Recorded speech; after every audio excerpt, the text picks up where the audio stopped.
Want entertainment designed just for you? Then check out customizable streaming TV from Xfinity. It makes your life simple, easy, awesome. Xfinity gives you customizable streaming TV options. Enjoy the most free shows anywhere on any device, and even access your streaming apps right on your TV with X1. Go to Xfinity.com, call 1-800-XFINITY, or visit a store today to learn more. Restrictions apply.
AquarianRadio.com.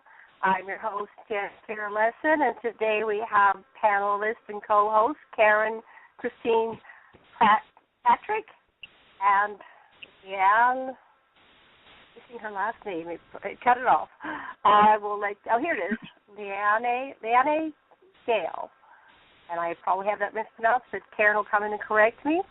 And I'm Janet Karen Lessin. Like I said, today we're doing an episode of Planetary Solutions, and we're going to be talking about basic income. Karen, are you there? Yes, I'm here, and I'm really excited to talk about the basic income guarantee. I've been researching it since last year. I was on a short radio show stint where I talked about it, and I was so intrigued. I went and learned more, and I did some Facebook work on it, and also we now have a new organization where we're going to tell people about, for women especially. And I'm also excited that we have a new series on Aquarian Radio, Planetary Solutions, where we're going to talk about solutions, real, plausible solutions for the planet to bring it in, to make a better future. And I think the basic income guarantee is really, really interesting. So this is a new series on Aquarian Radio talking about solutions for the planet through abundant thinking, transitional action from where most of us are to where we could be.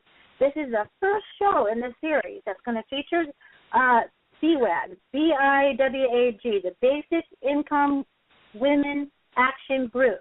The Basic Income Guarantee is a solution where we collapse the current welfare system and create a floor to poverty, where it's harder to go down and completely out.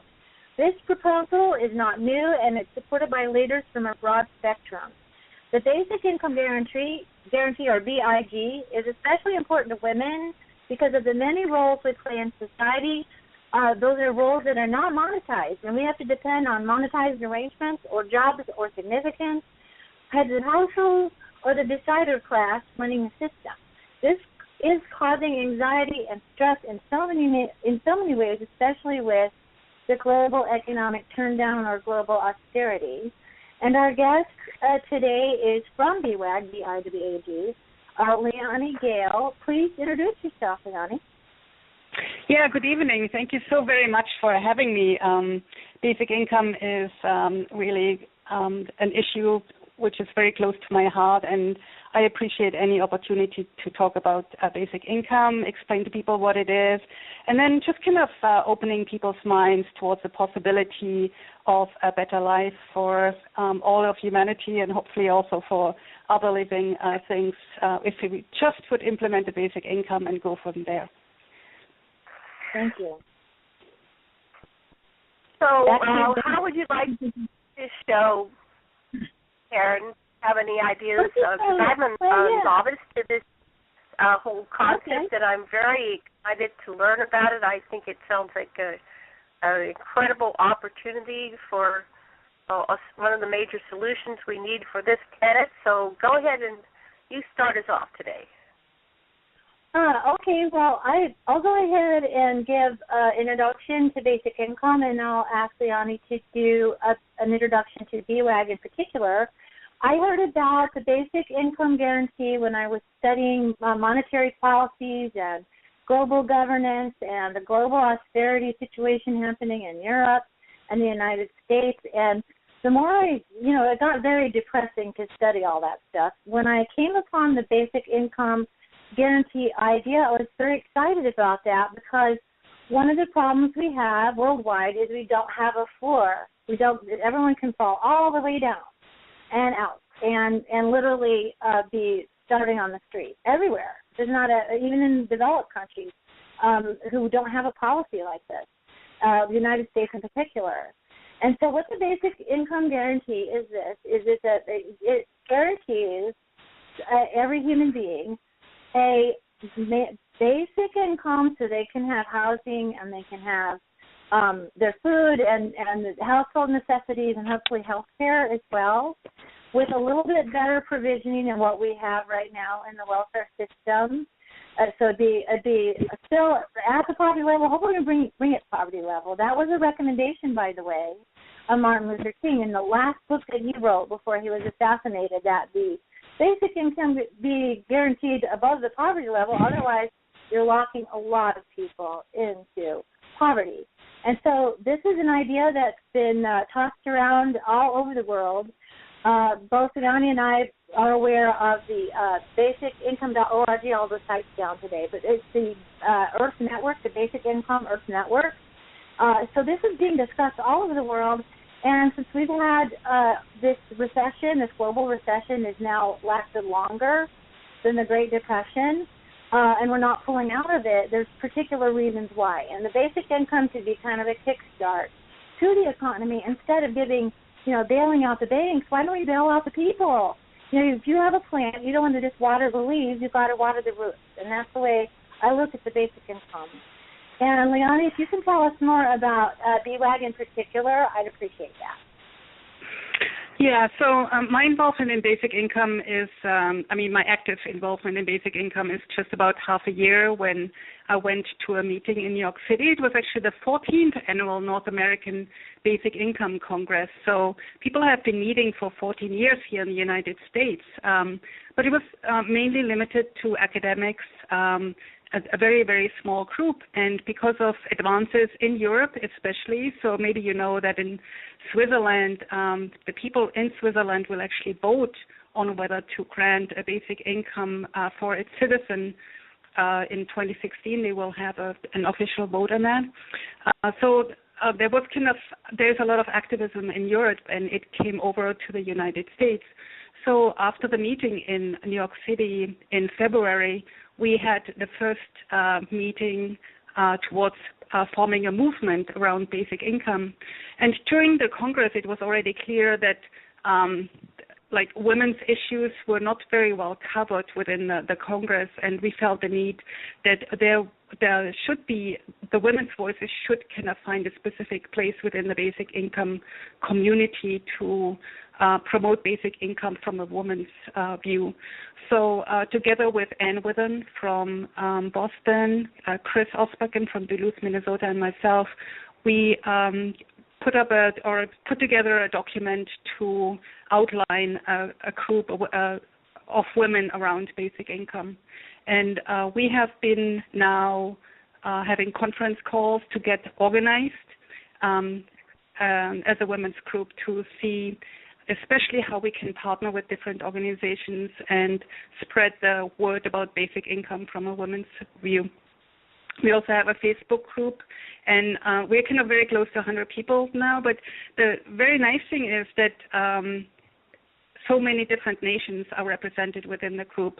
That's what I really like about the basic income movement. It's not limited to, specific countries. or continents even. It's a global movement, and I think any solutions which we will put forward to deal with all kinds of crises have to be global in nature, and that's what I really like about the basic income. So, do any in the world have this through their system? Is this implemented anywhere at this time, or is it coming up in 2016? So in Switzerland, they have citizens initiatives. So if you are able to gather 130,000 signatures, I believe, for an issue, the Swiss people are actually able to vote on a specific issue. So that will be in 2016. There have been a number of global or experiments in Manitoba. I think in the 70s there was an experiment on basic income.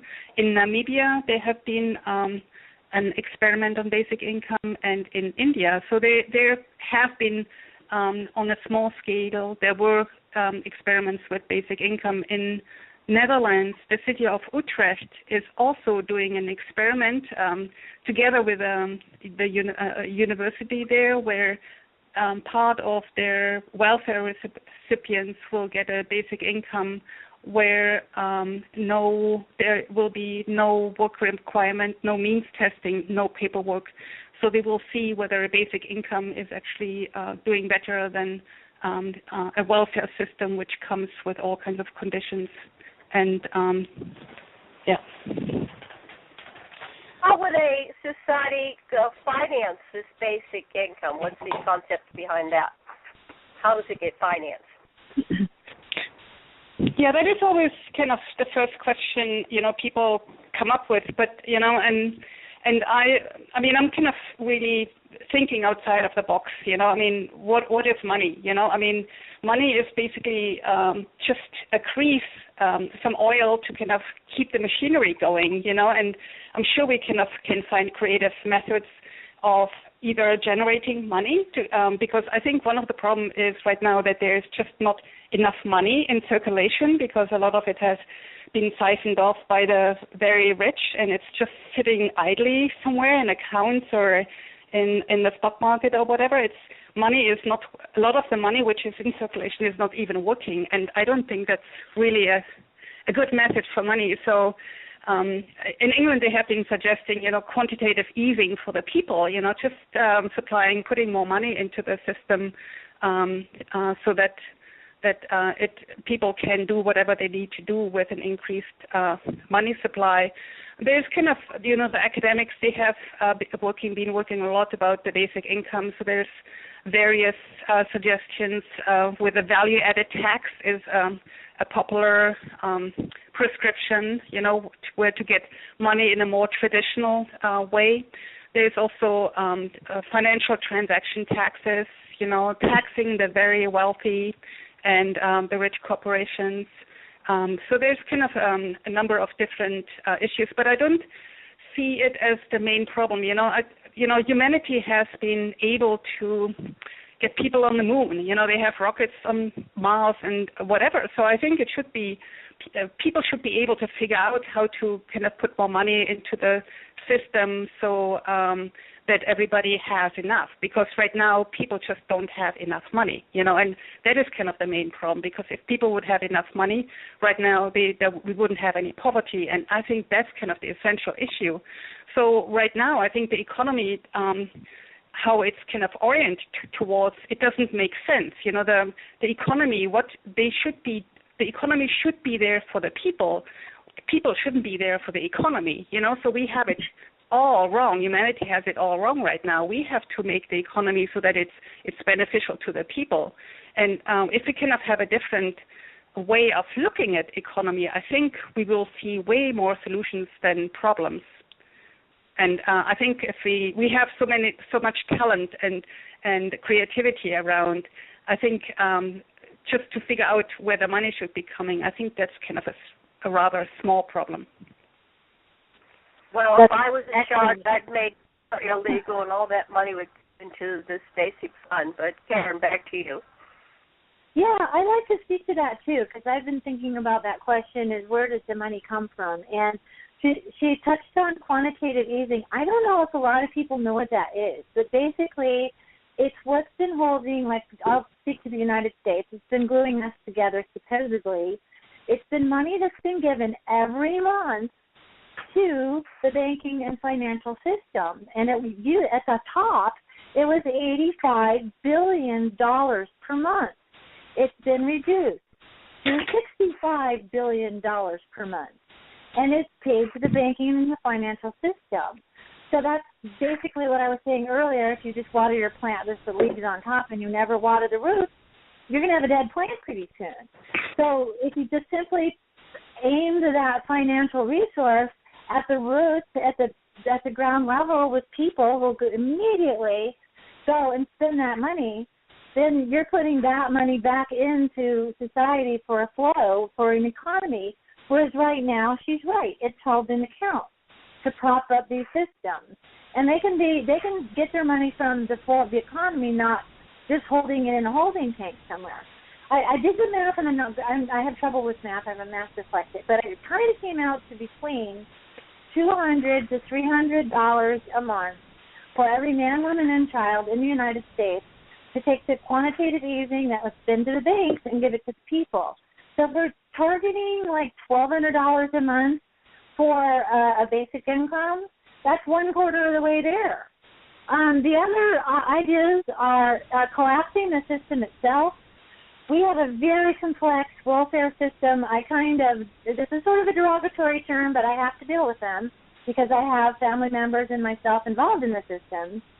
I call them the decider class. So that's the people who decide and do the means testing. And what that means is they decide, are you deserving poor or not? That would be the people who decide if you get food stamps, if you get Social Security, and all of that whole system itself has a lot of money balled up in that system that we may not be able to completely collapse it, but by giving people a basic income guarantee and taking it from that fund, a lot of people, unfortunately, will be employed, but they better darn well hope that basic income's pretty high because all those social workers are going to be on it. So I don't mean to shock people, but you got to realize that this is where some of the money is kind of shelved away. And then it goes pennies on the dollar to the people. So another thing that people don't know about, and this was something that the Thrive Movement touched on with Foster Gamble. I read about that a couple of years ago, and that is the CAFR Fund, C-A-F-R, capital C-A-F-R, and go to thrivemovement.com and have a look at that issue because that's money that the state saved back to cover their pension funds. And one issue with that is they don't invest that pool of money in their own economy, like their state economy. That money is invested in Wall Street and in foreign banks. If you took the money going outside of a state, let's say state of Washington, I did the numbers, $85 billion, and you put it back into the citizens of the state, you could have some money coming from the state to the people of the state and reinvesting in their own people. And, of course, this international corporate tax loophole issues, and funding for all kinds of government programs that we might want to revisit. And we might want to say, okay, if the people have money, then they can decide what programs they want. If they want to have a mission to Mars or something like that, have the people fund it with crowdfunding, just like other things are now being done with crowdfunding. If you really like this guy's invention, you can pay that money to the guy directly in a crowdfunding situation. Government programs that the people would be deciding directly with their dollars instead of the government sucking it off right at the top and not considering the needs of the people. So there's a lot of places where money's hiding that could go to a basic income guarantee that we're not looking at because we haven't got our heads around it yet. But if the people realize what this is and what this can do for them, believe me, we will have a lot of eyeballs looking at all the different places that the money of the people goes to that maybe we want to reallocate. So that's my thought on that. I just want to kind of add that, what we need to kind of think what money actually is. I mean, it's not really real, a lot of it, when you kind of buy a house or something like that, and the bank issues you a mortgage, that money is generated, that loan is generated out of thin air. It's just kind of, I mean, if you really think about it, it's like a fantasy, it's just kind of an agreement between people. So, I mean, you can just kind of make up some digits in the computer in many cases, and then you have money.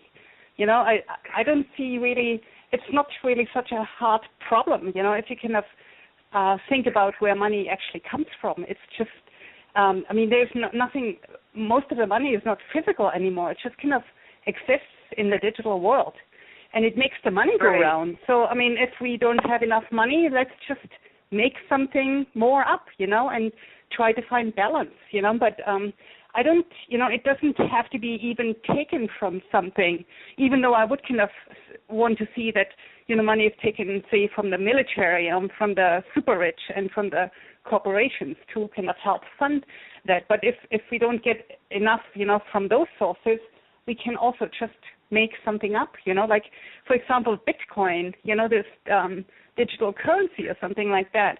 It's now accepted by, merchants or something, but it's just kind of mined from computers. So it's really nothing if you kind of really think about it. It's just if somebody's accepting, this kind of money, then it's being made real.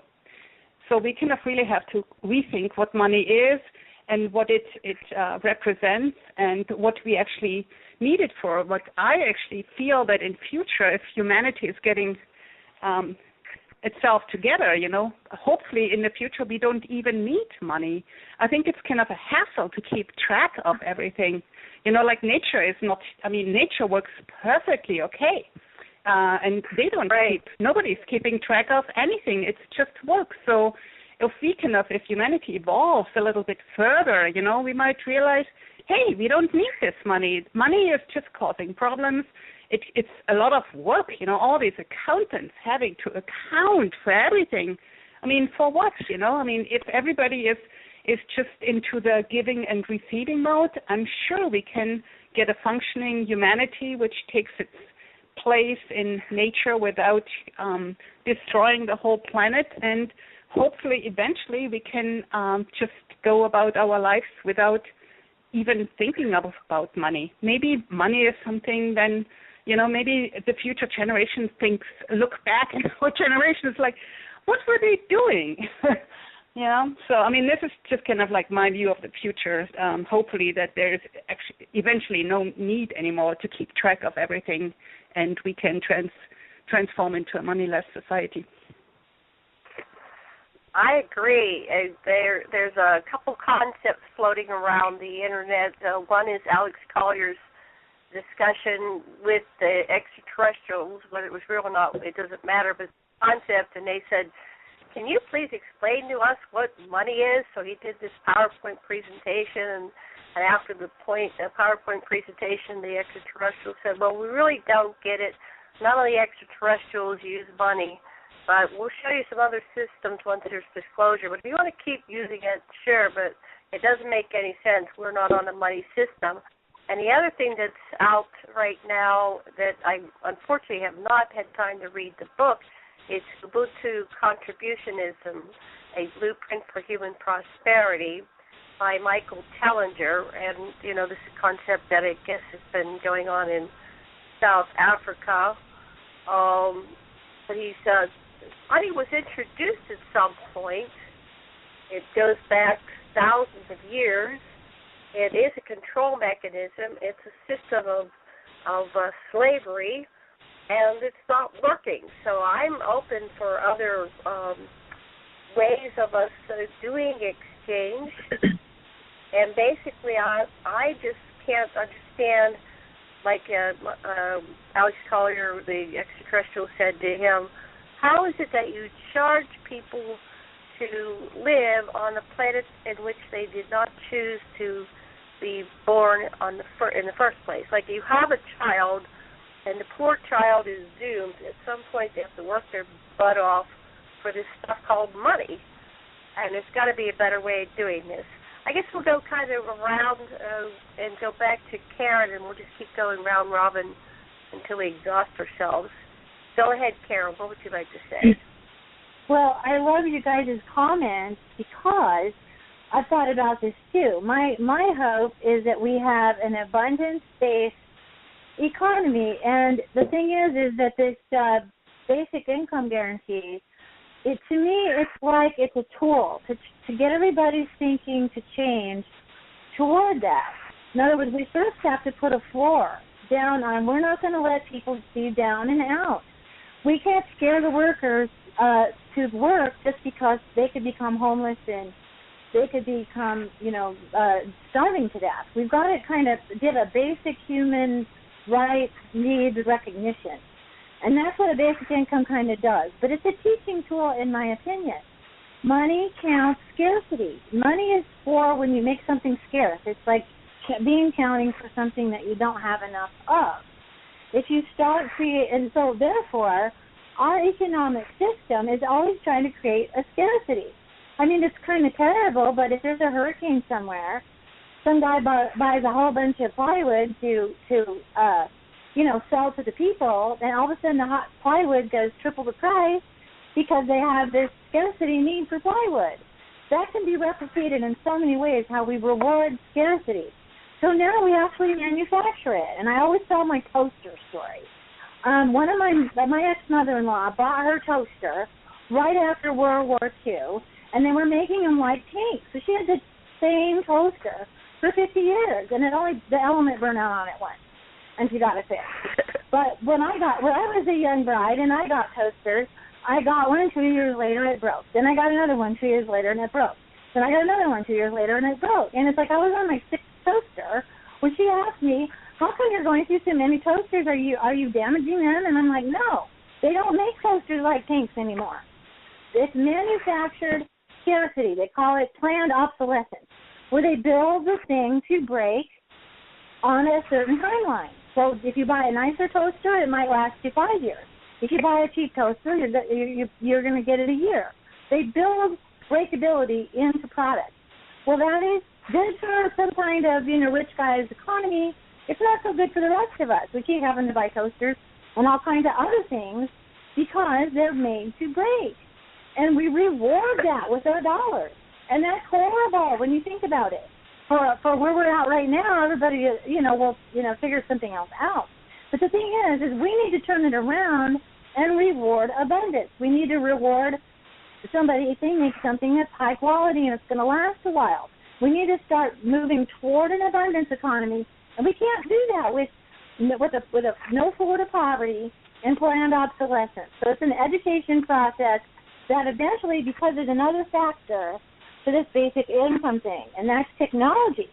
A lot of people, I'm one of them, for losing their jobs because of technology. We're having job loss due to your job gets took over by the computer. A case in point, anyone in media. Basically, newspapers, for instance, have just become, mere shadows of their former self because people would rather read news online than pick up a newspaper. So now whoever was in that business, and that's just one example, they're out of work. And then, who's going to hire a newspaper typesetter anymore? That's not even done anymore.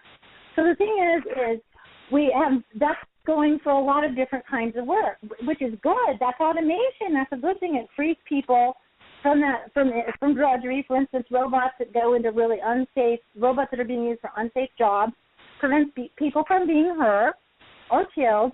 Good, yay. But we haven't compensated society for the job loss. And so that's one of the other things that the basic income guarantee does is everyone gets a basic income, even if for some reason you lose your kind of work due to automation or technology. And that technology is one of the key things to get us to an abundancy economy, because applied technology, so a lot of things are being held back from us as technology because it will put some industry out of work. And so that will be a positive for us instead of a negative. So that's my thoughts on that part of it. Go ahead, Liane. Sorry. Yeah, if we kind of talk about work right now, we also kind of need to kind of define what kind of work is, So a lot of what we kind of think of work right now is actually paid work, and we are not even talking about all the unpaid family work or volunteer work people are doing, especially women. I think that's also coming back to why basic income is a women's issue. We kind of, if we just see work as a job you're doing outside of the house, you forget about the countless hours, especially women, are kind of putting into their families and into communities or care for the planet. So if the only work that is being rewarded with money is work outside the house, then that's really a problem because it doesn't acknowledge all the work, especially women are doing to produce those workers, and kind of get everybody working, everybody ready for the job market, So we kind of need to start seeing the economy in a different light, and acknowledging that care work is a fundamental human occupation, and that this occupation needs to be supported as much as possible. And the basic income would kind of take care of that, and it also would probably make that people value that kind of work much more than currently, because the people, women who are kind of taking care of other people, often they are not highly valued in society because they are not paid very much. We actually value people who make a lot of money higher than the people who are not making much money, and I don't think that's really right. So I think basic income is kind of a great equalizer. So it puts everybody on equal footing, and I think we can see each other's value much better if we all are being taken care of, and we are acknowledged as valuable persons.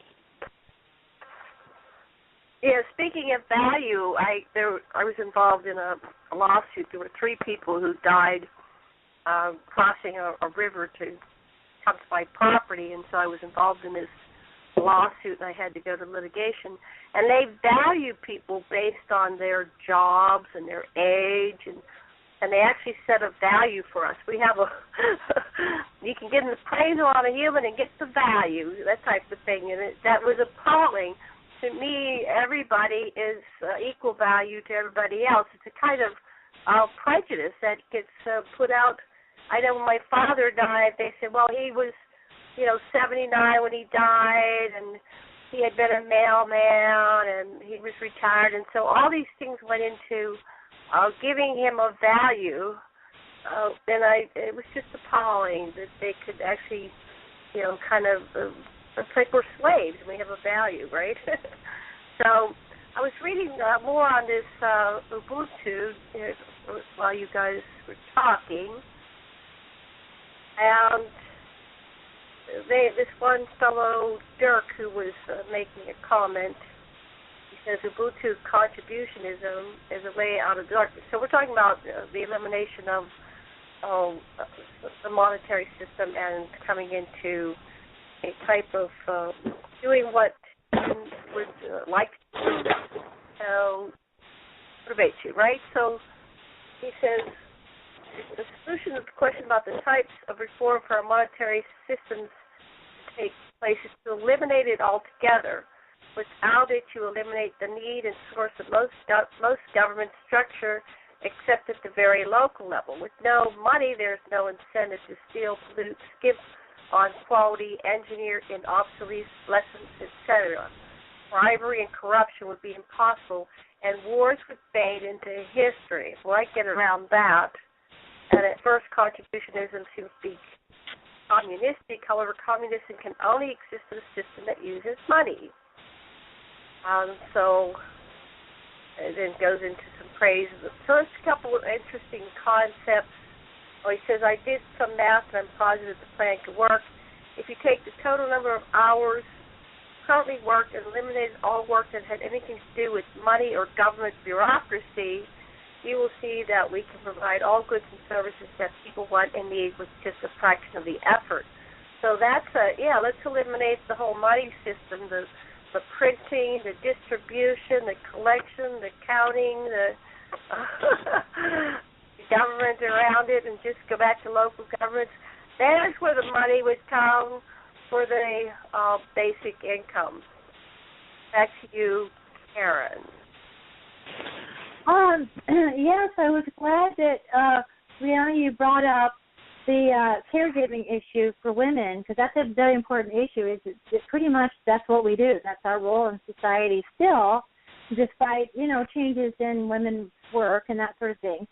I'm glad you brought that up because that was one of the things that struck me first about the idea of the basic income guarantee, because I was mom of some kids, and then one of my children was disabled. So I moved from mom to caregiver and was her caregiver growing up years for quite some time. And that became a situation where I was supported, my income was through her, I was paid through what they call the Medicaid parent provider program, which is really good because it gave me something to live on. And I was able to take care of her, but as soon as I was not able to do a back injury and she was in a facility, I have no income. And my resume says caregiver, and I can't do that work anymore. So I was, working through how to, I finally got provision for myself. But I thought about this, is that how many times caregivers, they're going to get up and they're going to take care of their loved ones. I love family caregivers because they have a heart to take care of mom or dad or the kids or somebody. And if they have to interrupt their career in order to do this. And so one of the things that would be good about a basic income guarantee is those people are still going to get up and care for their loved ones. But they could be totally focused. They don't have to worry about having to retain their job or, split the time with the relative. When people have an illness, there's many different scenarios that could happen. They could have it for a while, go into remission from cancer, have it again. It could be a permanent disability. The person could pass away. There's all these dynamics of caregiving that I immediately saw that a basic income guarantee would really ease the person who's being the caregiver, ease their mind quite a bit, because they're not worrying anymore. They're free from worry. They're free to care. And our whole society, we have lots of people who love to volunteer for animal shelters, who like to help clean up the environment, that right now they have to either keep a job or they just don't have the extra money to go do those things that they would really love to do. And this would free up a large volunteerism, large group of volunteers to start doing those things, and we wouldn't be taking away anybody's job. In other words, if we went to help clean our city, they wouldn't fire the guy that's doing it, the guy that's out on the street, being a street sweeper. He could still do his job. We wouldn't be replacing that. We wouldn't be threatening his job. We could go do that and help. And so that was a couple of things that I thought of. And I, Liane, when we talked about dreaming big, you did something I really want you to tell people about, where you kind of really made it immediate for people to say, what would you do with X amount of dollars for you? Because this would be everybody. It wouldn't be the poor. It'd be everybody. You can talk about that for a minute. Yeah, so I'm also a member of a local organization called B.I.G, Basic Income Guarantee Minnesota, and we just started this spring, and we were tabling at some events, and we were thinking of how we can engage people in conversation about basic income. So we came up with this campaign, Dream Big, Dream Basic Income Guarantee, where we just had people write on note cards what would they do with their lives if they would have a basic income. It's just kind of to get people are so stuck in this reality, but we can actually make up another world. Another world is possible. So, but a lot of people don't even think that there's a way out of this current system. But the current system, it's broken, and we cannot fix it. So to get people just a little bit of an inkling, of how a better life could look like, we just ask them what would they do with their lives if they would have a basic income. And that is also, there's a preconception about this basic income that people wouldn't do anything, So when you ask people whether other people would still work if they would have a basic income, the majority of them assume that the other people are lazy and they wouldn't do anything. But they themselves, of course, they would kind of continue with their work, or they're doing some other passion or whatever. But just kind of looking at the answers too, it's just kind of really amazing. there were some people who kind of said that they would sleep more, and I think it's kind of just is a testimony how stressful, current life is. But a lot of people wrote down that they would love to do something for the community. There was one man, he kind of put down that he would love to cook for the community, and I was just kind of thinking, I would like to live in his neighborhood, and just have a kind of like a neighborhood meals, and it's just kind of like a nice way of getting people to think, dream, big, because how do we change the world, and it's so hard to go through and probably also not possible to go through the current system. We need to kind of look at more or less utopian ideas just to get an idea on where we could go, because if we continue on this path, humanity will be having really a hard time in a few dozen years, in our 100 years, So we really need to come up with a bigger solution to this complete mess humanity has put itself into. And I really kind of liked this campaign to just talk to regular people on, dreaming big, and it's kind of a way of getting, basic income into the general public a little bit. I think if there was a basic income that people would not sit on it, they would spend it to their needs, and so that would create a greater flow into society, first of all, of the money flowing. And secondly, I have some friends that, their parents died and they end up, getting an inheritance, which was kind of like the same type of relaxation you might get in if you had your bases all covered, your needs met. And my one friend, her name is Karen as well, she does this every single day. She goes to the pound, and it's all volunteer, and she feeds the animals, and she walks them, and she plays with the animals and helps to, do the administration and helps to get them homes. So there she's totally free to be, sitting around being lazy and taking naps, but she does the complete opposite. Now she's out doing her passion, and she's not having to work a job that really wasn't her passion. It was more like a slave-type situation. And she's older now. She, deserves to, retire, but instead of retiring and just living off of her inheritance that she got, she's contributing. So, and then my husband's retired, and I watch him, and the man works harder than he ever did before. He's writing, he's contributing to Facebook. Karen and I talked about there's all these social networks and people that are creating content, but that's contributing to the world. They're contributing this flow of information and ideas and articles, and it's stimulating the world to move from a level 0 civilization that's very primitive to higher levels of awareness. And I think part of it is these shows like this. We give people ideas where they can wrap their heads around.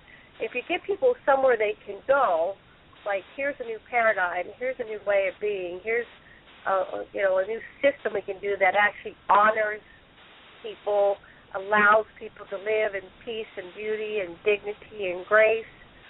I think we're going to see a whole, like you said, Liane, that we'll see a whole different world if we, can start putting these ideas out there and let people wrap their heads around it. So that's all this turn. Karen, back to you. Before we get done, I'd like to give some resources for people, and then I'll do my next comment. I first want to tell people on Facebook where to find the Basic Income Women Action Group. You go to facebook.com/groups, all small letters, /capital BIWAG, Basic Income Women's Action Group. Please join us. This is going to be an awesome group. It already is. And then another resource that's good if you're in the United States is usbig.net. And that's the United States network, and that's a wonderful resource as well. And really learn about this. This is a fascinating idea. I think it's a very hopeful saying I get tired of reading bad news. I like to read good news. This is where I go to read good news. And I'd also like to point people to the International Basic Income Earth Network, and that's basicincome.org, and it's up and running, and lots of articles. You get a international, world, global perspective. Finally, I want to say, not finally, but however we have time, I wanted to say this, is that we know a basic income guarantee is going to help people pull out of poverty. That's a good thing. But it helps everybody. So for the middle income people, this is going to reduce your stress. You might be able to negotiate with your employer if you do have a paid job situation. You might be able to negotiate a better living and working situation for yourself. There's a lot of advantages to the middle class. A lot of middle class people want to start a small business. This would support that. For the upper class people, they've been the big beneficiaries of our current system, but that's not good for them as human beings. For one thing, they got to go all hide behind their gated communities, and the further these things go, there's a genuine fear that the other people on the earth are just not going to like them very much and come after them with pitchforks and torches, which is kind of what's the joke about it. It's not a joke. But I remember listening to a lecture by a billionaire, and he said that, they can't even enjoy their luxuries because the rest of the world is starving, and they got to kind of look poor along with it. They're not as rich. In other words, they're kind of segregated away from humanity. And I know not all of them are bad people. A lot of them are good people and give to charities and things like that. But charities are not meant to patch up society. Charities are great, but they are for setbacks. And I wrote an article. Charities are for setbacks, not for sustaining an economy. The economy has to run on its own steam, and where charities can come in and patch up the things that are being missed or augment a situation like help a disabled person get out in the community more if they are unable to on the basic income. So this is a chance for all humanity to join together and work together again, whereas right now we're very stratified by class. And one wonderful term, and because it's so descriptive, is called the precariat, those who are living a precarious life. And that was Guy Standing, a lead economist, who's talking about the basic income. All of us are beginning to fall into the precariat because we have a system. If we don't change it, it's going to fail. It's showing signs of failure already because it doesn't work for everybody. So I just wanted to say that this is a win-win for everyone, and I also want to tell one story about the Great Depression. My great-grandfather was a millionaire one night, and the next night they were all living under a bridge, the family. So that even rich people can suddenly lose everything. Next month, they would have a basic income guarantee, and they could start over and not be homeless. So I know that that's something that's on people's minds, that they're worried about their stock and their bonds and their company. Take note. This would be for you if you needed that. If you didn't and you wanted to give it to a charity, you'd be a big hero. It'd be wonderful. So it's a win-win for everyone. So I wanted to say that. Go ahead, Liane. Yeah, I'm kind of just thinking about, like dignity and charity. I mean, charity, just the word charity, kind of really goes against my grain. I don't like the word. Sometimes people need help if they're kind of in a, earthquake or whatever, but I don't think, we should kind of operate, within a system of charity, I really would like that every person that is kind of agreed upon that that the basics of society should kind of include the goal that everybody has a dignified life from the get-go. I don't like the system where, the better off kind of gives some little crumbs to people, who don't have enough. I just kind of don't like a system. And then other thing I kind of wanted to touch is kind of the education system. I'm kind of a substitute teacher, and, I have one kid in school, so I'm in the classroom sometimes, and I just feel so distraught, with the education system, because what we're doing with the children is kind of educate them to be obedient participants in this current economy, and compete in the global marketplace. There's what education should be about. And I think with a basic income, we could actually switch the whole education system towards, looking at a child and seeing what gifts and talents this child might have, and give them the best assistance we can for them to, being able to fully explore and express their talents and gifts and interests. But right now, what are we teaching in the school? Just for them to be obedient and do whatever the teachers want them to do, and so they're used to kind of getting orders and just perform what they're being asked to perform. And I find that such a waste of human ingenuity. I can't even imagine, if everybody's basic needs are fulfilled, what we can do with children. I think the world would be such a wonderful place. Can you imagine all the artistic expression, all the engineering, the science, what could come out if we would just focus on developing the whole child and not just kind of making them so that they perform, within this current system. So I kind of really like to see that, how basic income could provide changes to the education system. I agree. I think that the educational system is providing programming rather than education, and if we were to set these children free to use their imagination and to be co-creators to resolve the issues and problems and create exciting lives, we would see a much different planet, much different system.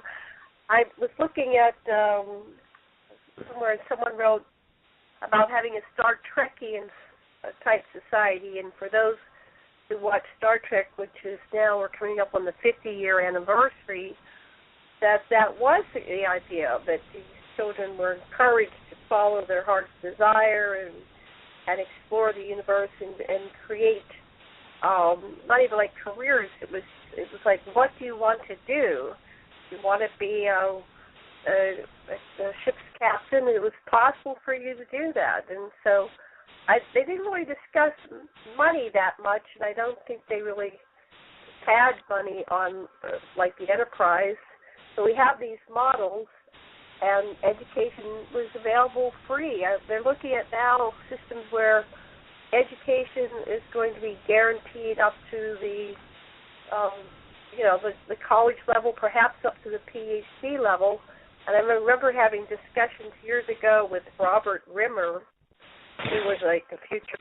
He had proposed that and tried to get that through the system. He wrote a book called The Heritage Experiment, which was about a fictitious university which did guarantee education through the PhD level. So I think we have a lot of improvement to do here, but we do have models to look at as to how to get there.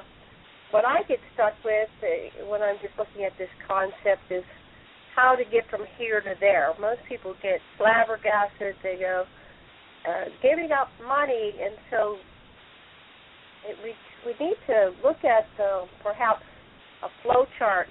Here's a money society. Here's the intermediary step that we do, and this is how we get to a moneyless society. And a lot of people now are talking about some kind of global collapse. At the end, we're going to get from a money society to, some other monetary system or restructuring or no money system, is to create a lot of suffering and pain for people to be, like 100 times the depression of the 30s. And I don't like these scenarios. And I was wondering if you two ladies have ideas of how to get from here to there. I'd like to speak to that because I've given that a lot of thought on the idea that women have the strongest voice when it comes to macro or microeconomics. Macroeconomics is all the Ben Bernanke's and the Federal Reserve and all those guys, okay? They're messing everything up. Microeconomics is how do we take care of our own households. This is something women have been focused on for a long time. Well, every household has about 6 or 7 systems that we made, grid items, like the energy system, the water system, the sewer system, all that are systems that are maintained on a really large scale. But I happen to live on a boat, and I know there's this thing called the tiny house movement, where people think of how do I replicate those systems in a healthy way when you're talking about sewer or you're talking about water, definitely in a healthy way. And if everyone thought of provisioning their households in a microeconomic way and started replacing our light bulbs with LED types of lights, or started using, all these little things, these permaculture things like solar panels and water evaporators and compostable toilets, using human manure for your garden. I've had a chance to talk to other people about these ideas, and somebody said that if something like 3% or 10% of the people started using those solutions, it would collapse this kind of bloated system, because these systems are all vulnerable to earthquakes. Our electrical grid is subject to an EMP pulse or something from the sun. Doing this large-scale stuff has just made the prices go higher and higher and higher for the same thing. So we've got the power in our hands in our households to start rethinking how we live on a small scale. We have the power. It's not easy. It takes some dedication and time. But all my basic income guarantee would do with that one idea is to provision your household by an alternative means. That would be powerful. And it's something every household, man, woman, and child person, they can join together and think about in their own household. So that's just an idea. So I think that the basic income would contribute for localizing the economy again. I think there will be much more what Karen already kind of said, that we would kind of take care of our own energy needs on a local scale, and also food production. I think everything will be kind of getting localized again. I think that's kind of one of the solutions for a better future too, to kind of get the economy again localized. And then also, the economy should be solutions-oriented. Right now, it's profit-oriented. So we will extract whatever we can from the earth and from people to make profit, and this is kind of the wrong approach. I mean, this approach is actually, it is ruining the planet. It makes, it exploits people and the planet, and we need to kind of get away from that model. We have a lot of problems. So what the economy should be doing is kind of, and I really like to have the basic income just to kind of like get a break from the system. It's kind of, we need to kind of take a step back and kind of look what are the problems, and then find solutions together on the local scale and on the global scale. And I really like basic income because it's kind of the first step towards a better future, where we actually can, take a step back and then look at the situation, at all the problems the planet and humanity is facing, and then work together to find solutions. There's, we're talking about, technological unemployment, and we can also, we make it sound as if there's not a lot of work out there, but there is so much work out there. In the United States, the infrastructure is so old. It needs to be modernized and being made more efficient. And a lot of this work is not being done because supposedly there's no money for that. So money is always seen to be a limiting factor. There's tons of work to be done, and it's always, we need to kind of find a way around this money thing, because we really have a lot of work to be done if we want to save humanity. What we're doing right now, we're kind of we're taking away from future generations. I have a 13-year-old son, and I feel really bad, about him, because he doesn't have much perspective in an economic sense, and what that generation is inheriting is global problems with no end. And I think we need to kind of really stop what we're doing and kind of assess the situation and then get to work. I agree. I'm bringing up, have either of you heard about the concept that every hour of labor, let me pull up this article that I posted, every hour of labor is equal to every other hour of labor. You know, there's the discussion that we really do have a global economy. To think that we're isolated, we're not affecting each other in this entire planet is absurd. So this one idea, I heard it years ago,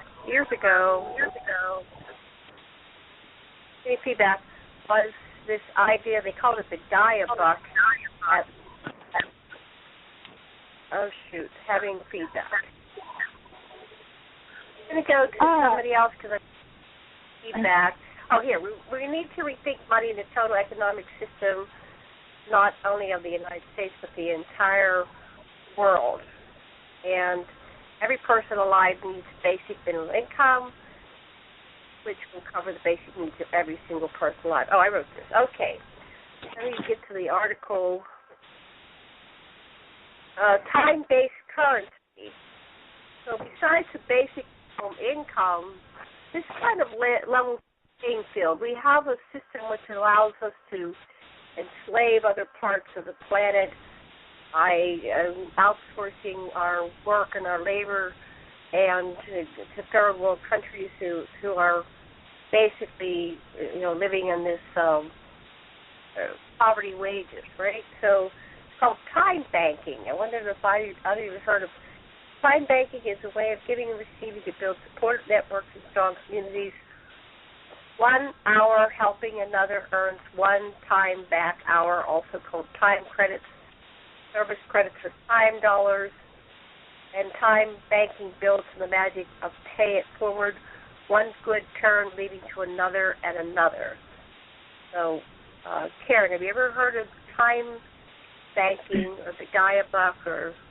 Yes, I have. I was involved in alternative, discussions when I lived in Washington State, and so we were all like a study group. We were studying different options, including Bitcoin. And there is time bank organizations. One I know off the top of my head is the Ithaca Hour. So in Ithaca, New York, they have a time bank. The thing that is difficult is not everything can be paid for in time. You can't pay your rent. You can't pay for your food. What I like about the idea is that you can, once we have a basic income guarantee, all kinds of alternative ways to trade energy. I mean, traditionally, people trade energy, for instance, it's basically energy and time trading or exchange. So a typical one off the top of my head, I did this. I live next door to my mother, who's taking care of her mother, and I was taking care of my daughter who's disabled, and we just, if one wanted to go out shopping for an hour, then they did that. And we didn't do it that strict by hour. So it was the idea that I would watch Grandma and my daughter, and she would go out shopping or do her errands, and vice versa. A lot of informal networks can right out of the box be supporting a basic income guarantee. So you can make a more of a less monetized, exchange. That makes it easier once the baseline needs are covered, and also a formalized one. I believe that these hour exchanges are kind of kept track of by some kind of computer program online where you bank an hour and then you can pull out an hour later. But one thing is like Bitcoin or hour banks or other formal and informal networks, technical networks could be certainly be able to happen at a little bit easier level because we're not worried about getting monetized exchanges. And also we would have to probably amend our tax laws because our tax laws are completely around monetization of real jobs, which of course I said that tongue in cheek, is that we have to rethink a lot of our systems if we decide to do this because they're banking on if I did something for you as a barter exchange, technically you're supposed to exchange that with the IRS too and figure out how much it's worth. And of course, that's a more formal exchange. So there's some things impeding our ability to do these things. We need to make some changes in our laws to stop the impeding of just humans working something out and co-creating together. We're hamstrung from even co-creating. And I used to work in 2 volunteer organizations where I had people say, well, I can't come volunteer anymore because I can't afford to get here anymore, or I have to take a second job because I don't have this, I don't have enough money for whatever. So we have a lot of volunteers that would love to volunteer, elderly people. I worked with an organization for retirees, so people, had to back off what they were doing because they couldn't afford to come, or they couldn't, there was some impediment that was monetary oriented that kept them from doing the wonderful volunteering that they wanted to do. So I think that the basic income guarantee idea unleashes a tremendous amount of human energy, which could be hours, it could be intention, it could be one of the things that's kind of an odd thing in the tech world is the tech world is constantly, if you have a website, you're trying to figure out how do I monetize my website. Well, I don't know what the percentage is, but a large amount of our internet was done by people who just was interested in a topic and they did a website.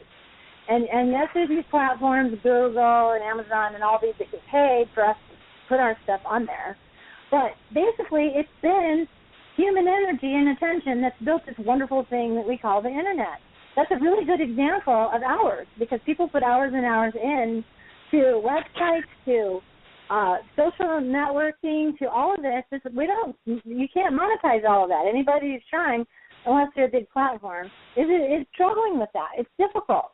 But that's actually a good thing, because there's something that we put human energy into, human capital and attention into, that we get out. I don't know about you guys, but I'm on the internet a lot. I like it. I've liked it since it started. And I've learned many things because of it. So it does, feed education and knowledge. And it's been mostly done by volunteers, human work, where it wasn't paid. That should be acknowledged in our society. There's a lot of people work their day jobs, work on stuff on the internet at night. That should be acknowledged. Yeah, that's another example is Wikipedia. I really love Wikipedia, and it's just kind of really shows what can be done if people come together. I mean, it's a beautiful piece of work, and it's dynamic, and it's all done by volunteers. Essentially. So if we kind of come back to time banks, I've been studying a little bit, alternative ways to capitalism and alternative ways to economy. So I came across this time bank model. I have a good friend, Stephanie Rehrig, and she is the founder of the Dane County Time Bank in Madison, Wisconsin. And she started that 10 years ago. And it has 2,000 members. And now she has been expanding on the system. And I just was, about a month ago, I was in Madison, Wisconsin, and they had, I think, a week-long summit on a new concept. It's called the Mutual Aid Network. And they will have pilot sites, I think, in 10 or 15 different locations globally. And they will be expanding on the concept of time bank, including also local currencies and community banks and other approaches to take the economy in their own hands. So, in addition to time bank, where you perform services for each other and then you can ask for help if you should need it, there's also the concept of local currency. In Ithaca, they have a friend of mine, Scott Morris. He kind of started Ithaca Cash, which is a local currency, and I think it's accepted, in I don't know how many businesses, but dozens and dozens of businesses.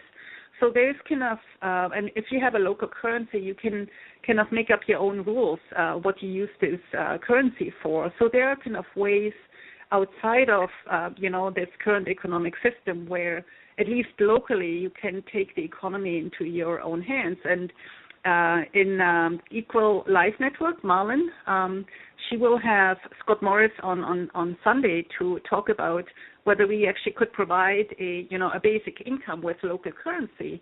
So we wouldn't have to wait for politicians or whoever kind of to introduce a basic income for the people. But there is a distinct possibility that we actually start the basic income with local currency, and then we can, start our little utopia right here, in this present moment. We can start locally to kind of experiment how that would work and what could be done, what the problems are, and what the benefits are. So we don't necessarily need to work for a big revolution or a big shift in consciousness. We could really start it like tomorrow. We can because it's all based on agreements. So if people who kind of offer services accept an alternative form of currency, and then we could kind of decide just to give people some amount of local currency, and entrepreneurship could start from there. All right, that sounds great. What I'd like to do is see how long we want to go here, and if there are some topics in this regard that aspects of this that we should cover. I'm not as familiar with the subject as you two are. So, Karen, where do you think we need to proceed to get all the information out to our listeners?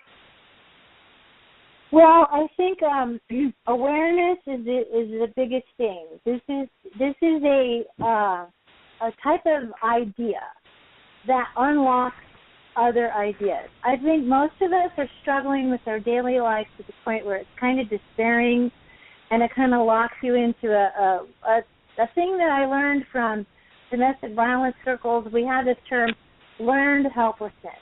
And we just kind of, it's too big for me, I can't do anything.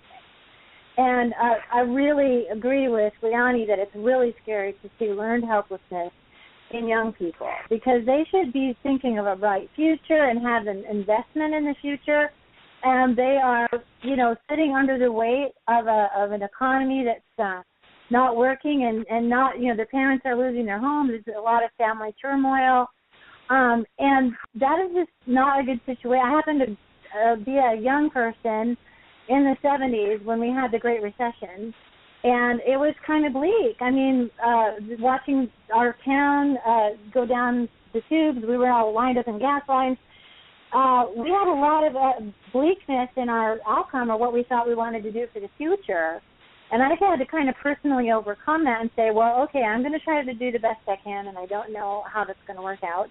And here I am now, and I don't think that people should dream to work at Starbucks or be a cashier at a mall. I think that they should dream to do and be what they want to do, and I really am very concerned about that. So what I'm saying is whoever's listening, start looking at these things. Really look at them. I know it's hard because you're busy with trying to survive. I get that. Because it's going to make you feel better. It's going to unlock your thinking. It's going to help us think together and co-create together. Most of the things that we've talked about would just need more bodies, just need more attention, just need more people talking about it, and just need more volunteerism and more attention. That we need to have you guys learn about this. It will make you feel more hopeful. Now we can co-create things on a personal level with changing how we do things in our household. We can co-create on that local level. Oh my gosh, I was part of some localism in my community in Washington State, and it just felt really good to get together with people in the community. And if somebody's negative, just move on to somebody that's positive, because we have all this potential. Humanity has so much potential, and it's locked up in this weird thinking that we've gotten ourselves into. That's this monetary system. And talking about aliens, I think that they think that what we do is kind of quaint. Like we look back in the olden days and we think that them carrying around, beads or something like that to trade with was kind of quaint. You know, how they used to do things? Well, we look also quaint to other societies. We need to have an advanced thinking and wider thinking and a raised consciousness. So take a look at this stuff. It's important. I think, education... I lost say, but go ahead, Liane. Go ahead. You take a turn, because I forgot what I was going to say, but go ahead. Okay. What was I going to say? I think, humanity needs to stand up right now. We cannot. It's not enough just to go every 4 years or so and vote. I think it's kind of people really need to kind of stand up and say that they don't accept these kind of conditions and the situation anymore. So we need to really reach people and have them realize how bad the situation right now is. I mean, we haven't even touched on, climate change. I mean, this is kind of a very severe situation, and we need systems change within the next few years. One thing we don't have is time, and I think we need to operate with a sense of urgency here. And I'm not sure how we kind of get through to the general public, but one idea is, going through the political system, running for office and really not just talking this small step changes everybody is talking about now, that we need, an increase in minimum wage or a single payer healthcare. It's kind of those are all great ideas, but I think they don't even really touch on the severity of the situation we're in. And I think we need to have a forum, a big forum, where we can voice these kind of opinions and make clear that business as usual is just not going to cut it anymore.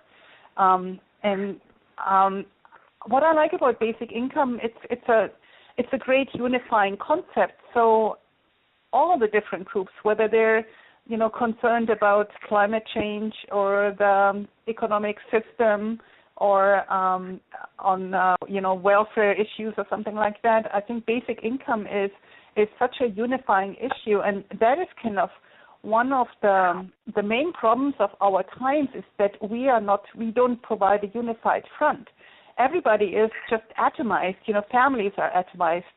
Even activist groups, they're atomized. We need to, in some way, come together. We need to be, we need to kind of have some mass movement so that we can challenge the powers to be, because they will not give up their power just like that. They need to be challenged, So I really feel that we need to kind of have not just, an educational movement, but also a political movement. And I'm aware in the Netherlands there's actually a basic income party now, so I will be interested to see how is it going in the Netherlands. But that might be, a next step to kind of try to enter the political system and to make clear demands to how society and life should look like in a better world. I thought in my question, if we have everybody getting their basic needs met with a basic income, will there be people that are going to end up working in McDonald's and these fast food places, or will that disappear and nobody's going to want to work there because they do have their basic income met? What are your thoughts on that? Okay, go ahead. I think, that what is kind of the purpose of McDonald's? Do we need a McDonald's? Do we need fast food? I think if people would have a basic income, I think people enjoy a home-cooked meal much better, cooked with organic, wholesome food. I think, do we really need fast food restaurants? I think a lot of those businesses will kind of just go by the wayside. I wasn't really meaning fast food restaurants. I was meaning who will do the menial jobs, who will pick up the trash, how will the basic services be that are, if people have a basic minimum income, they may not be choosing to go work at, a store, let's say a store. We're still going to need stores, somebody to, ring us up when we get our groceries, et cetera, et cetera. So someone to put the stuff on the shelf. So who's going to work in these like menial jobs that are now minimum wage type jobs that are a little bit better? Who will work those if the basic income is to feed everybody? Okay, I'd like to address that. because I'm from the Seattle. I was in Seattle for 5 years, and they just raised the minimum income to $15 an hour, and I know there's all kinds of results to that. But the basic issue about a basic income is, if you still want to work, you would be negotiating from a position of strength with your employer. In other words, you're going to be, hey, I don't have to come here. I don't have to take your dangerous or menial job. I can do something else with my time. Right now, we have not a very healthy job environment. I think there was a lot of attempts in earlier parts of the last century with unionism to try to raise the workers' environment. But what's happened is whatever gains that workers had back then has been lowered because of this ongoing recession. So people are accepting dangerous jobs, boring jobs, tedious jobs, anything they can get. Sometimes they can't get a full-time job. They can't get hours because employers know they don't have to give them benefits if they cut their hours. The whole negotiation between a worker and an employer would change. The work environment would have to be renegotiated, and that would be some big changes. But I want you to know right now, a lot of menial jobs are being worked on in the background in technology to be done by robots. I urge people to look at robotics as applied to Amazon.com, just roboticsamazon.com, and you will literally see little robots running around, filling the book orders in the back room where there used to be employees. So automation, we're already checking out our own groceries in the grocery store. We're doing self-check. What's going to happen is those kinds of jobs are going to go away anyway because we're going to have automation. There might be somebody fixing the robots, but how many people ever talk to a human anymore when they call a big company? I used to work in telephone customer care. Those jobs are going away too because press 1 for this and 2 for that and 3 for that, and there you go. In other words, we already have automation nipping at our heels right now, which is a bad thing in terms of job elimination that we've had in the past. For the basic income, it becomes a positive thing because it's going to eliminate the dangerous and the tedious, low-paying jobs eventually. But there has to be an incentive. Like the guy that collects garbage, there used to be 2 guys, right? The guy driving the truck and the guy picking up the garbage can. Well, they eliminated the guy picking up the garbage can with a big lever that comes down and picks up your garbage and then dumps it, which is good. Those guys used to get lots of terrible injuries trying to do that repetitive type of work. They got injured a lot, and it cost everyone a lot more for their garbage to, have a pension for them for the rest of their life, so they got disabled. So the deal is this is to support the societal change that's already happening and make it positive, where now people see automation as a threat. They would see it as a benefit. And again, we would be changing our attitudes about what work is. Work could become more high-minded, as in the arts, as in volunteering, as in caring for your family, whatever. It could be whatever it is humans get up and do. And the tedious jobs and things like that, maybe not everything could be automated, but a lot of stuff will be. It's just going to happen anyway. So go ahead. Yeah.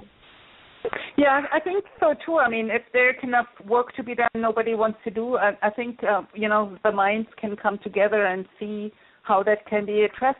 Maybe it can be addressed through robots or automation. But maybe humanity is kind of then deciding, okay, nobody wants to do it, but it needs to be done. So all of us need to kind of pitch in a little bit. I mean, I just saw a few days ago something on the internet. That in Japan, the children clean their own toilets, I mean, do we want to have, people who kind of clean up after ourselves? Or, I mean, maybe we can just decide that, everybody is kind of taking care of that yourself. And I think, the community dynamics will change in such an extent. I think we cannot even really project how society will look like in the future where everybody is taken care of. But I really kind of have hope. And if we just go back in history, maybe just a few hundred years, most people didn't have any money, and society worked still. I mean, there was a time where nobody kind of kept track of everything. It was a gift economy. People were performing work for each other, and everything got done eventually. So I think there's kind of a big worry about, that the world will fall to pieces if there is no, if all of us had a basic income and we're all kind of being taken care of. But I have a big trust in humanity, and I have a lot of trust in biological system. I think, biological system will self-organize. Everything will be taken care of. And I really like to have, like nature. I always kind of, nature should be kind of our, we should be always looking towards nature, how nature is doing that. And nature is just working so perfectly. And all the jobs are getting done without anybody sweating it, So I really kind of believe in self-organization. It just has to be done in a kind of more intelligent, more efficient way. Since this was only covering basic needs, wouldn't people want to work for luxuries?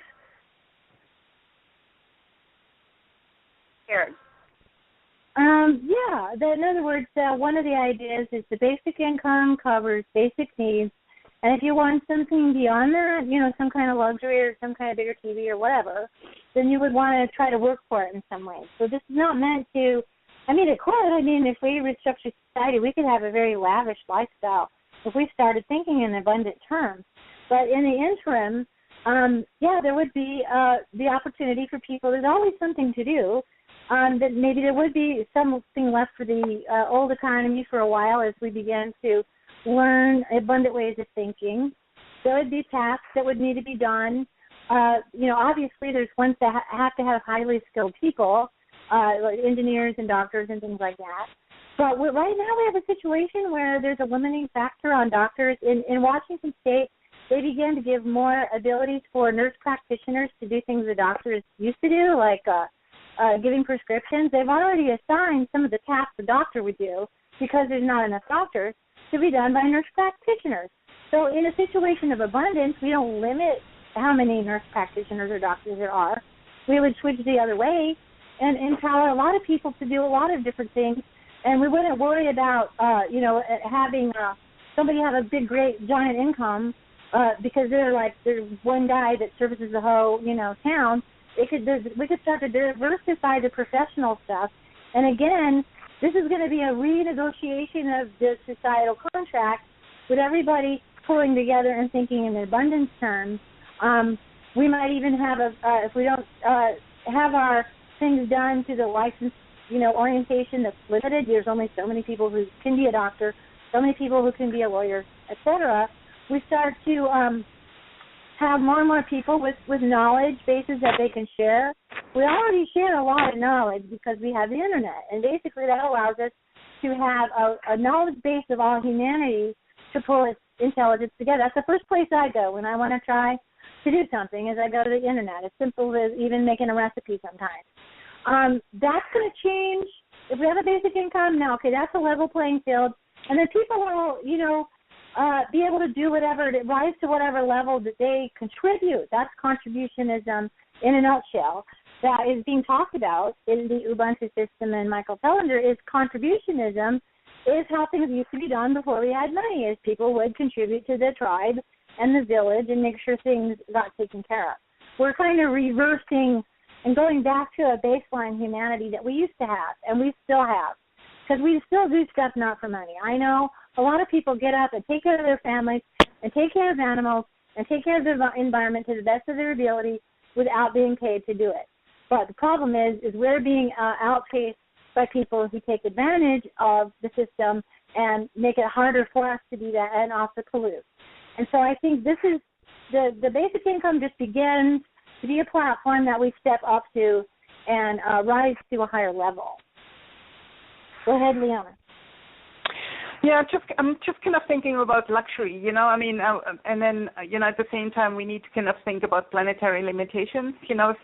If all people in this world would live like, people here in the United States, I think we need like 8 planets or something like that, to provide everybody kind of a lifestyle like Americans have or Europeans, So I think we kind of need to redefine what we actually consider luxuries. I think we need to kind of really get away from materialism, and really embrace other types of luxuries, human connection. I mean, luxuries that don't destroy the planet. I think a luxury is to be in good company and have a good meal and having a wonderful time with a lot of humor and laughing and dancing. I think people need to kind of reconsider what they really kind of come back to the word value. Right now what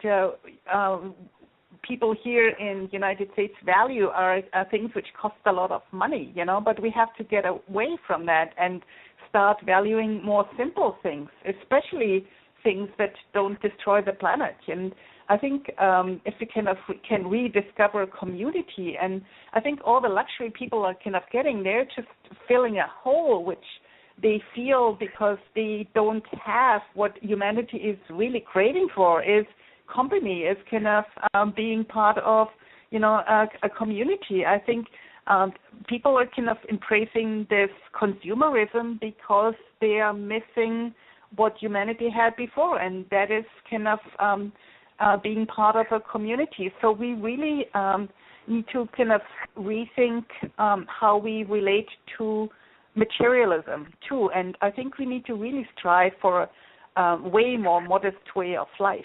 If we cannot really take the charge that we need to preserve the planet for future generations seriously.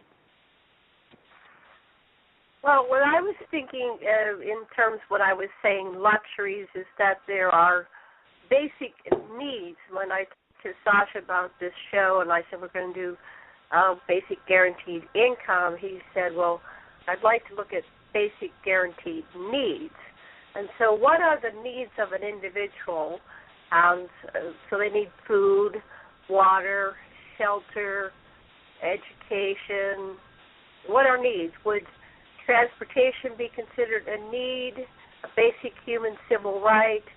Would communication be considered a need, a basic civil human right? Would every person, if they had their needs met, have a phone or an access to phones so they can talk to their relatives across the world? So we're looking to differentiate and identify what are needs versus luxury. So let's just say, for example, that a basic need is that everybody would have a bedroom. And I live in a community, and we've been exploring conscious communities for many years. I've studied at places like Network for New Culture and lived in a community of 100 to 200 people for 3 weeks at a time. And so what are your basic needs? How do we meet these basic needs? And what are luxuries? Okay, if you look at a system that defines needs, so maybe your needs are the food, water, shelter, et cetera, et cetera. Maybe education. Maybe we'll consider education up to a bachelor's level is a need, but if you go beyond that, that's a luxury. Or maybe we'll be a more advanced society and we'll say that you're entitled to get up to a PhD or something, but if you want a second one, that's a luxury, or a second degree, something like that. Or maybe, a television is considered a luxury, or a computer is considered a luxury, but maybe that's considered a need because don't we all need to stay connected to the information? So that's what we're talking about. Luxuries are things beyond needs, and they're, if we're really going to do the system, some determination of what are luxuries and what are needs. Maybe your transportation, and everybody has a basic, one of those little mini cars, and if you want a luxury being a sports car or, upscale car, that would be your luxury. I'm not sure, just putting it out there. So back to Karen. Well, that's an interesting question because it's sort of an individual question. I think basically if everyone should be able to decide what they consider a need and what they consider a luxury.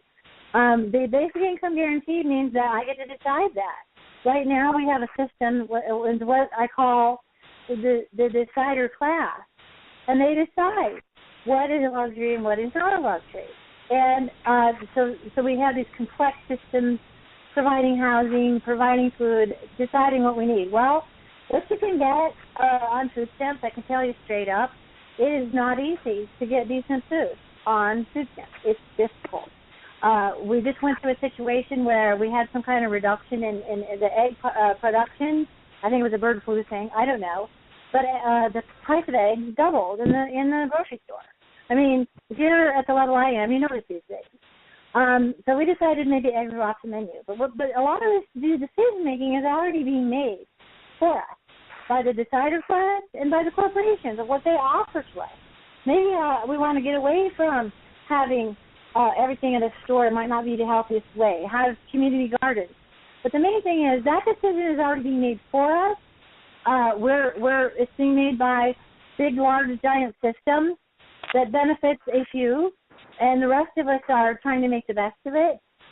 We need to bring that back to the individual choice, because some people might want to double up in a room. We don't all need one room. And then they have that funding or that resource available to make more ability to have more transportation and go around town a little bit more. What we have right now is more and more limitation, more and more global austerity, kind of putting a squeeze on everybody. So we're pretty much, at the first of the month, it looks like this in most towns. At the first of the month, all the people on food stamps go buy what I call the cheap eats. And you can see it. In a small store, you will see holes in the shelves where the inexpensive peanut butter was, where the inexpensive bread was, etc. And they will go out and splurge maybe at the beginning of the month and do something fun or go out to eat once. And then for the rest of the time, they're pretty much pinned down. They can't do much except the very basics. So we have a situation that those decisions are already being made what basics are. That discussion needs to be opened up in an open system where people can make their individual choices and it's not chosen for them. So that's one thing that the basic income, I think, does. But the biggest luxury, I think, is time. Oh, my gosh, time. That's the biggest luxury because it's simply limited by the reality of our universe is time. Most people want more time with their families. I've talked to several people who lost loved ones in the last month or two. They wish they had more time with that loved one. But they had to work. They were too far away. They were pinned down economically. They were pinned down circumstantially. Time is the huge luxury that we could have more of because we would have our basic needs met. And so that's the biggest luxury, I think. It's pretty much universal, I would say. Liane, go ahead.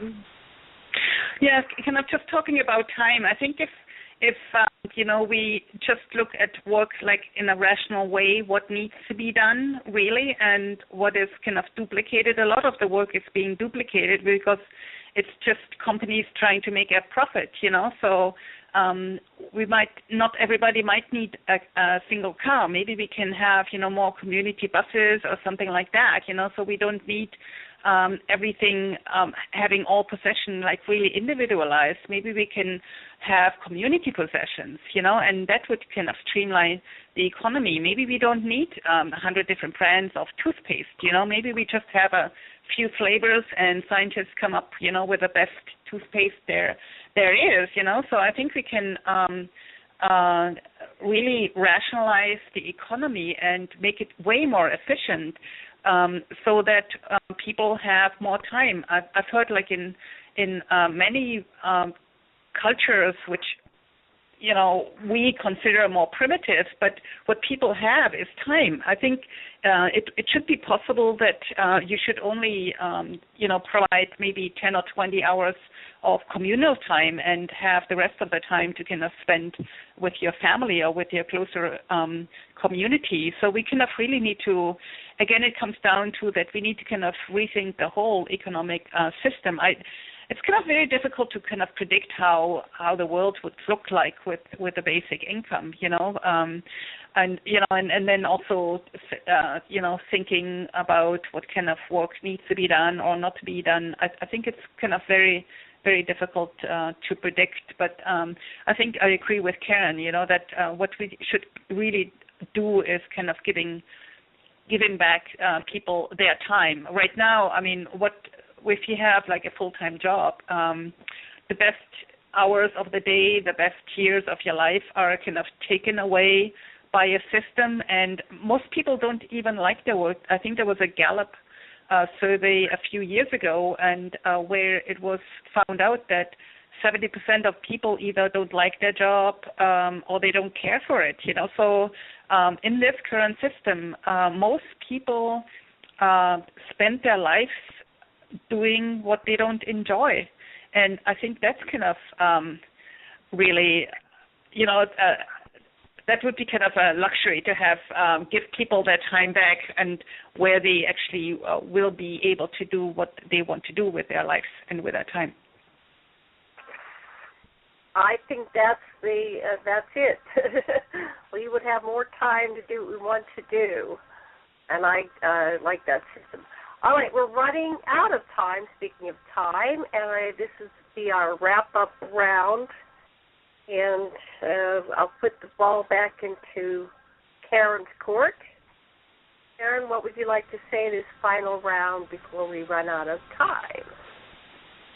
Well, I think existentially, I believe that somewhere along the line we wrap up our life, and like I said, I have to go back to how many people have lost loved ones recently in my world, and you look at that life that person lived or your own life, and you reflect, and you think, why was I here? What did I come here for? And everyone has different beliefs about that transitional thing that happens to all of us, and I think if we're doing something like a life review,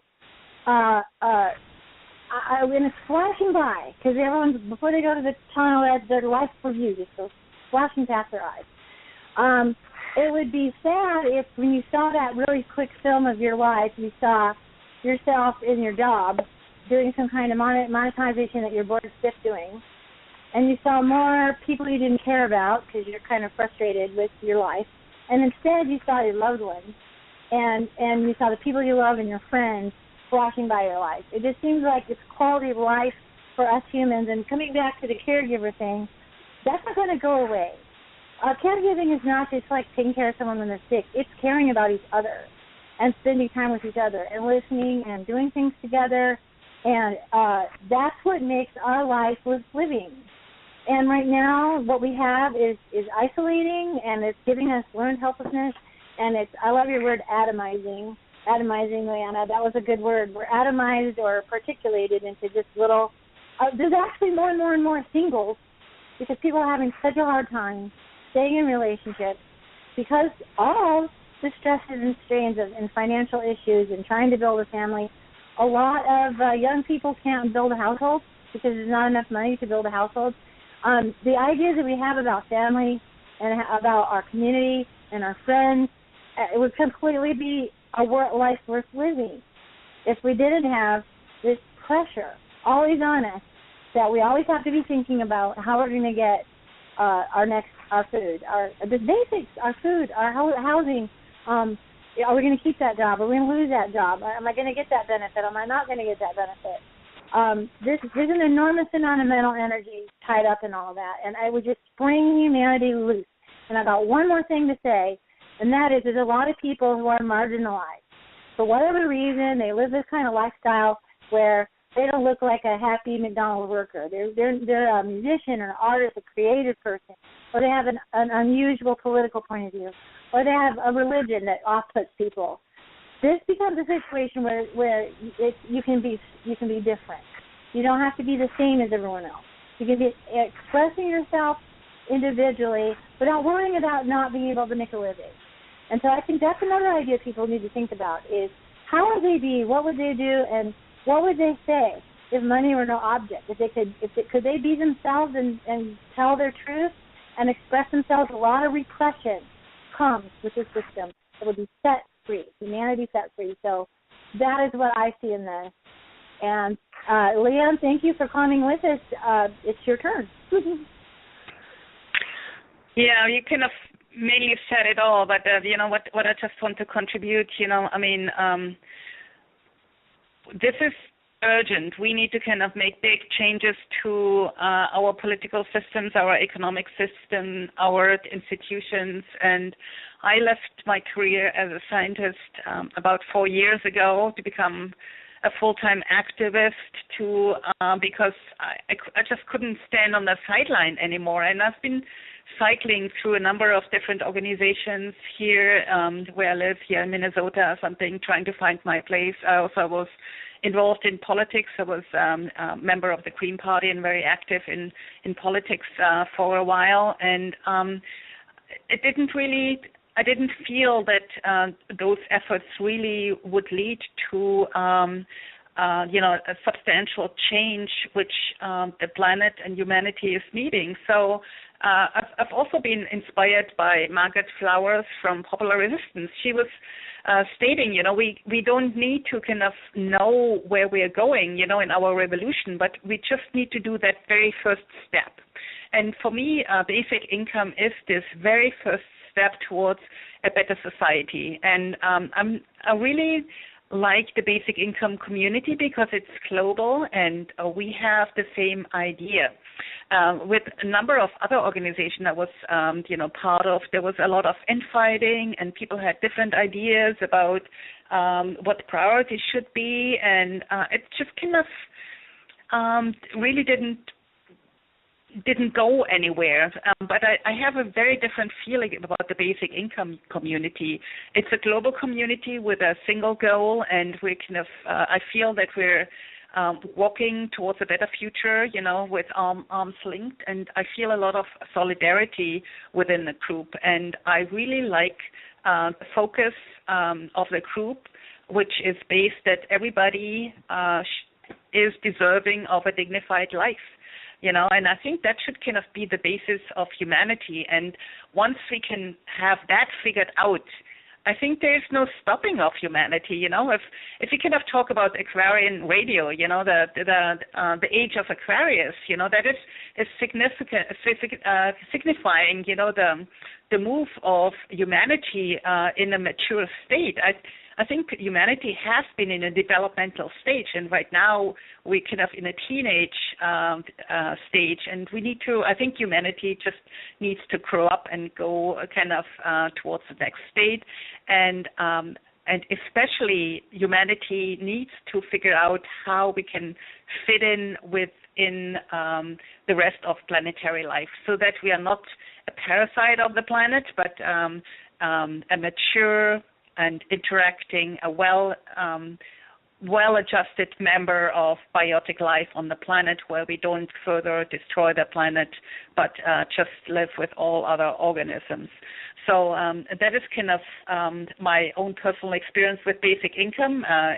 It's very easy to kind of just embrace basic income. It's nearly kind of like a religion or something very similar. It's kind of like a belief system, and I find it really very helpful in my own activism. It's kind of like a guiding light, and it's a very positive way of seeing things. I was on a radio show just last Friday, and the host is an activist, and she had not heard before of basic income, but she was very intrigued, and she said she was so tired always working against something.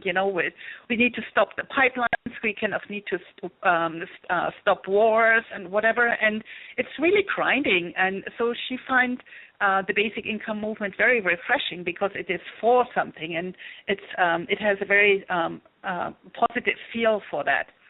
So that is kind of why I like basic income, and I really have very high hopes about that basic income could be the first step into a better, more positive future for humanity, and then, at the same time for all other organisms of the planet also. Oh, that's very poignant and relevant at this time. It's very interesting that the Pope is now on tour, and I'm just happened upon, he wants to have a new world government, which everybody's afraid of. And yet we are a global society. We are interacting with each other. We are destroying this whole system through our greed around money, and we need to address it. So he says, let me get this quick here. The Pope warns that people no longer seem to believe in a happy future. They no longer have blind trust in a better tomorrow based on the present state of the world and our technical abilities, adding that it has become clear that science does not have all the answers. It addresses the crisis of family and social ties, calling family the basic cell of society. But we're seeing that, our families are falling apart, and there's more single homes that have single family or single members rather than family structure. So then he continues, but it is Francis gets to the solution of these problems that his letter is most dramatic. Once again, Francis places the blame for both the coming environmental crisis that he foresees as well as world poverty on the shoulders of the current global system, where priority tends to be to speculation and the pursuit of financial gain. And that's part of what we're addressing here is a new financial system where people can live in beauty and peace with dignity and grace. And that's a world that vision, and I'm here supporting these visions and these systems and these avenues for us to co-create it and achieve it, not for some future generation, but now, for the people that are alive in this here now. I am totally behind creating planetary solutions. So that is the end of our show. We've run out of time, and I want to thank everybody for joining us today. Karen, are you still there? Do you want to tell our listeners about tomorrow's show? Oh, yes. Tomorrow is Experiencers Friday. We're going to have an anomalist, Thomas Mikey Schroeder Jensen from the United Family of Anomaly Hunters. And if you're interested in Mars anomalies and Earth anomalies and lunar anomalies and all the strange things that people have been finding everywhere in NASA and other photographs, join us tomorrow. And we're also going to be talking about the Baltic Sea anomaly. It's a fascinating discovery under the Baltic Sea. So please join us for that, 8 to 10 p.m. Eastern on Aquarian Radio. And thank you very much, Liane, for joining us today for a very wonderful show. I hope you come back again in some future date when we start exploring this basic income guarantee as more information comes forth to the front. Let's hold the vision together to co-create this for humanity. Okay, much love and blessings, everybody, and aloha. Thank you for joining us today for another episode of Aquarian Radio at aquarianradio.com.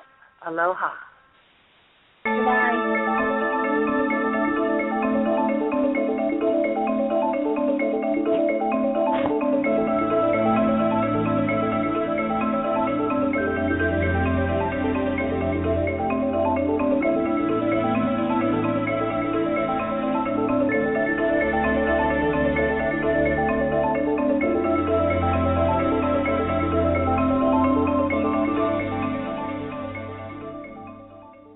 Have you heard? Metro by T-Mobile now includes Amazon Prime. Yes, enjoy the best of shopping and entertainment, movies, TV shows, music, free shipping, and much more. All included for just $40 per line for 3 lines. All on the T-Mobile network. Discover the smarter way. Metro by T-Mobile. That's genius. One offer per account. Offer subject to change. $12.99 per month value. Offer valid for new Amazon Prime members. Metro customers may notice reduced speeds versus some T-Mobile customers. Video at 480p. Capable device required. See store for details and terms and conditions.